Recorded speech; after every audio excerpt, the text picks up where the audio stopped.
You need to grasp something fundamental. This presents a genuine mystery. When you examine electrons, every single one proves completely indistinguishable. Identical mass, identical charge, identical everything. You cannot differentiate one electron from another. It's not comparable to humans or automobiles or anything else in our everyday experience. You and I, we're distinct. Every snowflake differs, yet electrons, they're all uniform.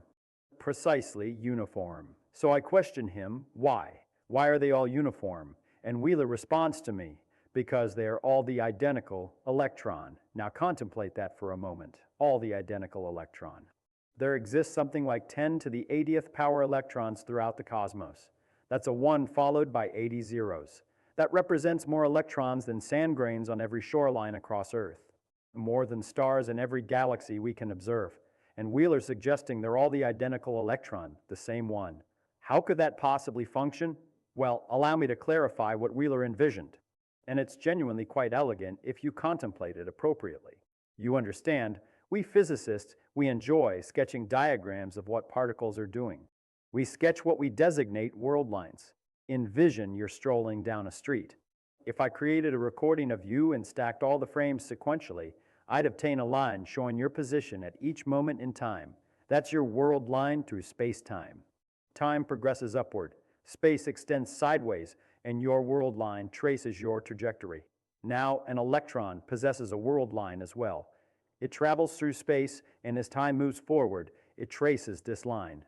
Typically, we assume billions and billions of these world lines exist, one for each electron throughout the cosmos, all progressing forward in time, never touching, never intersecting in peculiar ways. Yet Wheeler, he held a different perspective. He proposed, what if only one world line exists? One electron, yet this world line, instead of being a simple line progressing forward in time, resembles an immense, enormous, incredibly entangled knot. It advances forward in time, then it loops around and returns backward, then it advances forward again, then backward again, zigzagging through time and space in this extraordinarily complicated manner. Now, here's the elegant aspect. Envision taking a cross-section through space-time at a single moment. Today, for instance, let's say Monday. You take your blade and you slice through this enormous tangled knot of world line. How many times does your blade intersect the line? Numerous times. Each location where the blade cuts the line, that represents an electron. That's where the electron exists at that moment in time. Consequently, at this specific moment, billions of intersections with this single world line could exist, and each intersection appears as a distinct electron. Yet it's genuinely all the identical electron, merely at different points along its incredibly tangled journey through time. Now, you might protest. Hold on. If the electron advances forward in time in certain locations and backward in time in other locations, shouldn't we be able to distinguish the difference? And that represents the genuinely ingenious aspect. When the electron moves forward in time, it appears as a standard electron, negative charge traveling from past to future. Yet when it moves backward in time, when it travels from future to past, it appears to possess positive charge. It appears as what we designate a positron, which represents the antiparticle of the electron. You understand, moving backward in time with negative charge appears exactly identical to moving forward in time with positive charge. It's comparable to playing a film in reverse. If you observe an electron moving forward and then you run the footage backward, it appears like a positron moving forward. So Wheeler's concept was that electrons and positrons represent the identical entity. They're all this single electron, and when it moves forward in time, we label it an electron. And when it moves backward in time, we label it a positron.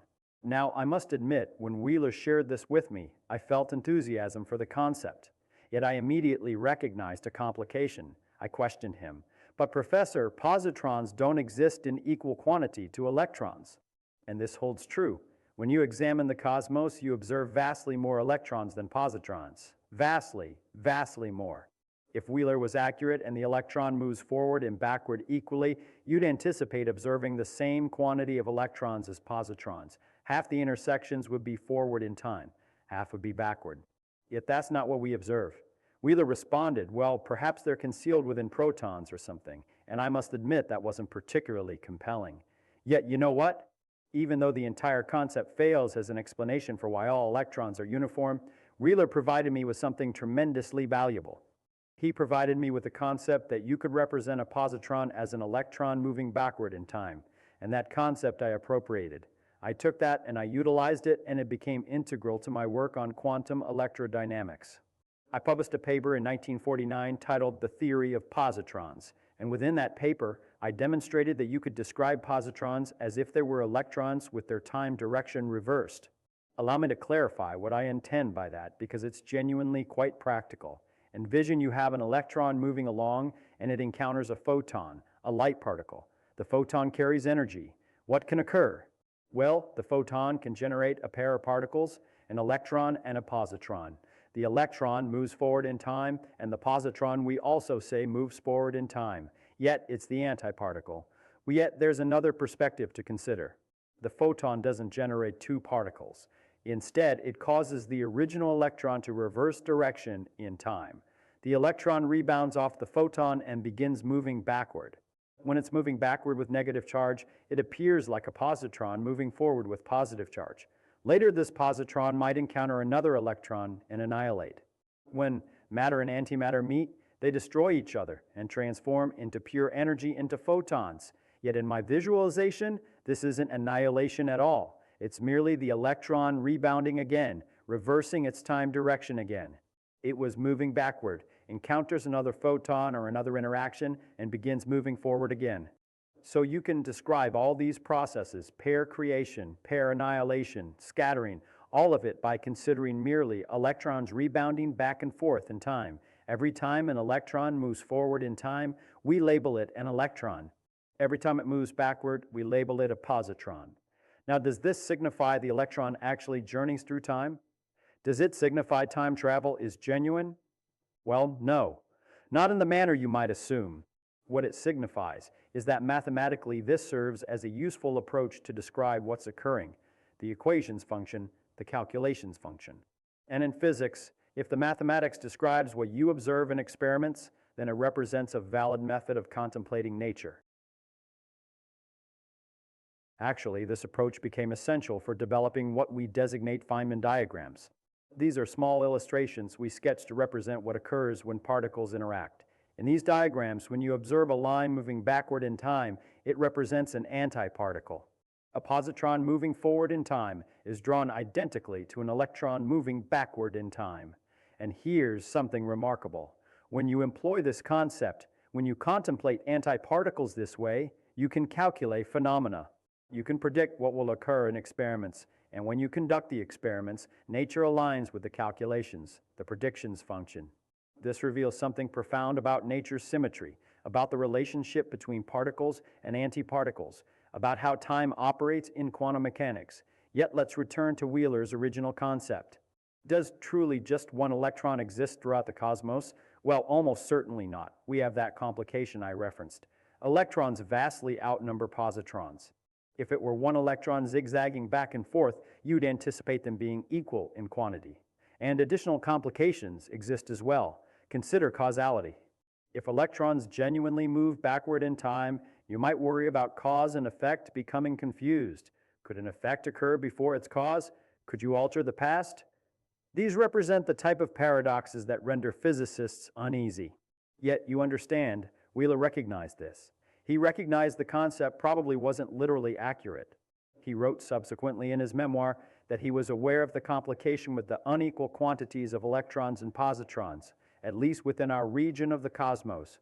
He stated, "I knew, naturally, that at least in our region of the cosmos, electrons vastly outnumber positrons, yet I still found it an exciting concept, and that's significant. Sometimes in physics, a concept doesn't need to be accurate to be valuable. Wheeler's concept was valuable because it prompted us to think differently. It prompted us to pose questions. It resulted in insights regarding antimatter and time symmetry that proved useful, even if the original concept wasn't accurate. You understand, in physics, we frequently employ thought experiments. We envision situations that might not be genuine, yet that assist us in comprehending the principles. Einstein did this constantly. What if I traveled on a light beam? What if I was in an elevator accelerating through space? These aren't genuine situations, yet they assist you in reasoning through the implications of your theories. Wheeler's single electron universe resembled that. It was a thought experiment. It was a method of questioning. What if we took the symmetry between particles and antiparticles seriously? What if we took time reversal seriously? Where does that lead us? And where it led was to a deeper comprehension of quantum field theory, to improved methods of calculating what occurs when particles interact, to the entire framework of Feynman diagrams that we still utilize today. Every time a physicist sketches a diagram containing an antiparticle, they're employing the insight that originated from Wheeler's unusual telephone conversation. There's another fascinating angle to this. The equations of physics, most of them anyway, they don't concern themselves with time's direction. If you created a recording of electrons and positrons interacting and you played it backward, it would appear just like valid physics playing forward. The equations function both ways. Nature doesn't appear to favor one time direction over the other, at least not at the level of individual particles. So why do we experience time progressing in one direction? Why do we remember the past, yet not the future? Why does a shattered egg never reassemble itself? That's a different question. A question regarding entropy and thermodynamics' second law regarding time's arrow. Yet, at the fundamental level, at the level of individual particles, time exhibits more symmetry than you might assume. Wheeler's concept plays with that symmetry. It proposes, what if we interpret it literally? What if we genuinely permit particles to travel both directions in time? And when you do that, you discover that antiparticles naturally appear in your theory. You don't need to insert them manually. They emerge from the mathematics. Allow me to share something else that's fascinating. When I developed my approach to quantum electrodynamics, I employed something called the path integral formulation. The concept is that when a particle travels from point A to point B, it doesn't follow merely one path. It follows every possible path. It travels straight, it zigzags, it travels backward in time, it travels faster than light. It does everything. And you sum the contributions from all these paths to obtain the final result. Now, most of these paths cancel each other out. The unusual ones, the ones that travel backward in time or loop around in bizarre ways, they mostly don't contribute, yet not entirely. A small contribution from these strange paths exists, and that contribution is genuine and measurable. When you incorporate it in your calculations, you achieve improved alignment with experiments. So, in a sense, particles genuinely do explore all possibilities, including traveling backward in time, even if we don't observe that directly. Quantum mechanics mathematics compels you to include these possibilities, and when you do, you obtain the correct answers. Now, could Wheeler have been accurate in some peculiar way? Could truly just one electron exist performing this cosmic dance through time? Well, probably not within our observable cosmos, yet it's entertaining to contemplate. If the cosmos exceeds what we can observe, if regions beyond our horizon exist, perhaps the missing positrons reside there. Perhaps throughout the complete cosmos, the quantities balance. Or perhaps, as Wheeler half-humorously suggested, the positrons hide within protons somehow. We understand now that's incorrect, yet it demonstrates how these concepts stimulate thinking, stimulate questioning. The essential point is this: Wheeler's concept, even though it was probably incorrect as a literal description of reality, resulted in genuine progress in physics. It resulted in improved methods of contemplating antiparticles. It resulted in the development of Feynman diagrams. It resulted in insights regarding time symmetry and quantum mechanics. It inspired individuals, prompted them to think in novel ways. And that's what great concepts accomplish in physics. They don't all need to be accurate. They need to be intriguing. They need to stimulate thinking. They need to lead somewhere. Wheeler's single electron universe accomplished all of that. You understand, when I reflect on that telephone conversation, I feel gratitude toward Wheeler. Not because he was accurate about a single electron existing. He wasn't, yet because he provided me a novel method to contemplate positrons, about antiparticles, about time. He provided me a tool that I could employ, that I could develop, that became integral to my life's work. That's what an effective mentor accomplishes. They provide you concepts that persist with you, that transform your thinking, even if the original concept proves incorrect. Wheeler was a remarkable mentor, full of unconventional concepts, always pushing boundaries, always questioning what if. That represents physics spirit. That represents discovery spirit. So the next time you hear about electrons and positrons, about matter and antimatter, remember Wheeler's unconventional concept.